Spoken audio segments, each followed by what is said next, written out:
বাজনা হয়, যেই পীরের দরবারগুলোতে মহিলারা নাচানাচি করে, এইরকম পীরও আমাদের আশেপাশে অনেক আছে। এই যে দেখেন বৈশাখ মাসে পীরদের বাজার খুব বড় হয়ে যায়, পীরদের মৌসুম শুরু হয়ে যায়। মানুষগুলো হেদায়েতের উদ্দেশ্যে তাদের কাছে গেল, কিন্তু মুশরিক হয়ে ফিরে আসলো। এই শিরক থেকে আমাদের বাঁচতে হবে, হক্কানি পীরদের কাছে যেতে হবে। হক্কানি পীর মাশায়েখদের কাছে গেলে তারা হচ্ছে আগুনের বড় একটা নেটওয়ার্ক। আপনি আগুনের পাশে গেলে গরম পাবেন, বরফের পাশে গেলে ঠান্ডা পাবেন। চোরের কাছে গেলে আপনার চুরি করতে মনে চাইবে।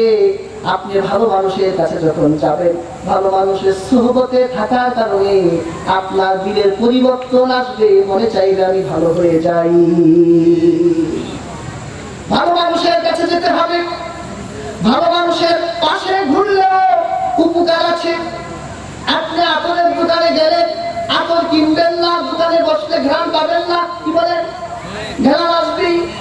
ভালো মানুষের কাছে গেলে জীবনের পরিবর্তন আসবে। শাইখুনা আব্দুল কাদের জিলানী রাহমাতুল্লাহ আলাইহি, তিনি অনেক বড় একজন আলেম ছিলেন। তার ঘরে একটা চোর ঢুকলো চুরি করার জন্য। কিসের জন্য? চুরি করার জন্য ঢুকছে। যখন তিনি আব্দুল কাদের জিলানীর ঘরে একটা দামি সম্পদের গায়ে হাত দিলেন, সাথে সাথে সম্পদটার সাথে তার হাতটা লেগে গেল, পঙ্গু হয়ে গেল। এবার হাত ছুটাতে পারছে না। ওই চোরটা আকাশের দিকে তাকায় বলছে, হে আল্লাহ, আমি বুঝে ফেলেছি আপনার মাহবুব বান্দা যখন ঘুমিয়ে যায় তার ঘরে জিম্মাদার আপনি নিজেই নিয়ে নেন।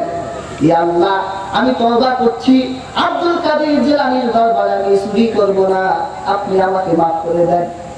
এই কথা বলার সাথে সাথে চোরের হাতটা খুলে গেল। হাত খুলে গেল, আবার চোরটা হাত দিল, আবার হাত লেগে গেল।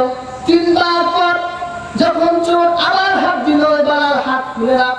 আব্দুল কাদের জিলানীর ঘুম ভেঙে দেখে একটা মানুষ কান্না করছে। আব্দুল কাদের জিলানী প্রশ্ন করলো, কান্না করছো কেন?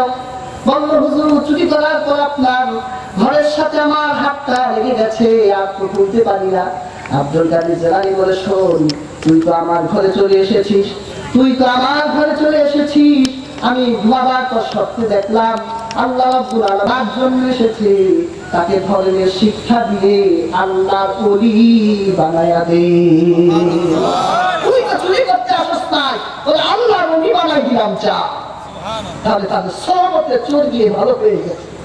এজন্য আল্লাহ তাআলা আমাদের সকলকে ভালো মানুষের সংস্পর্শে থাকার তৌফিক দান করুন। ওয়া মা আলাইনা ইল্লাল বালাগ। আসসালামু আলাইকুম ওয়া রাহমাতুল্লাহ। ধন্যবাদ মাওলানা আরিফুল্লাহ বিক্রমী সাহেবকে। এখন আজান হবে, আমাদের এখানে জামাত হবে। এখানে জামাত হবে, যাদের ওযু নেই সকল ওযু সেরে আসে।